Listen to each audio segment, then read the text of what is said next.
Gas కొరత లేదు అంటూ ప్రభుత్వం ఇచ్చే ప్రకటనలపైన వినియోగదారులు అసహనం వ్యక్తం చేస్తున్నారు.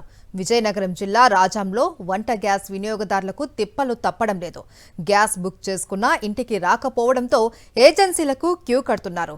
డోలపేటలోని గ్యాస్ ఏజెన్సీ తెరవకపోవడంతో సిలిండర్లతో నిరసన వ్యక్తం చేశారు. వెంటనే గ్యాస్ సిలిండర్లు అందించేలా ప్రభుత్వం చర్యలు తీసుకోవాలి అని డిమాండ్ చేశారు. గ్యాస్ కస్టమర్కి వెళ్ళి కాల్ చేస్తే ఇక్కడికి రావద్దు, వస్తుంది ఇంటికే వచ్చేస్తుంది గ్యాస్ అంటున్నారు. ఇక్కడికి వస్తేమో 3-4 డేస్ నుంచి ఆఫీస్ మూసే ఉందంట. మేము వంట ఎలా చేయాలో కూడా మాకు అర్థం అవ్వట్లేదు. పిల్లలతో స్కూల్కి వెళ్ళాలి, క్యారేజెస్ ఇవన్నీ చాలా ఇబ్బంది అవుతున్నాయి. ప్రభుత్వం రెస్పాండ్ అవ్వాలని హార్ట్ఫుల్గా కోరుకుంటున్నాను.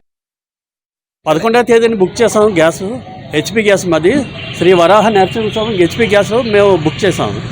ఓటీపీ వచ్చింది, అన్నీ వచ్చింది. మీకు 2 డేస్లో 2.5 డేస్లో వస్తుందని అంతలో మెసేజ్ వచ్చింది.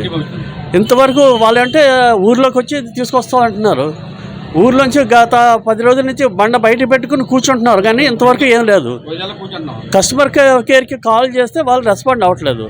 ఇక్కడ ల్యాండ్ షాప్ వాళ్ళకి కాల్ చేస్తే వాళ్ళు కూడా ఫోను అదే స్విచ్ ఆఫ్ చేసి వస్తుంది, లేదంటే ల్యాండ్ లైన్ పక్కన పెట్టేసి ఉంచిన ఎంగేజ్ వస్తుంది.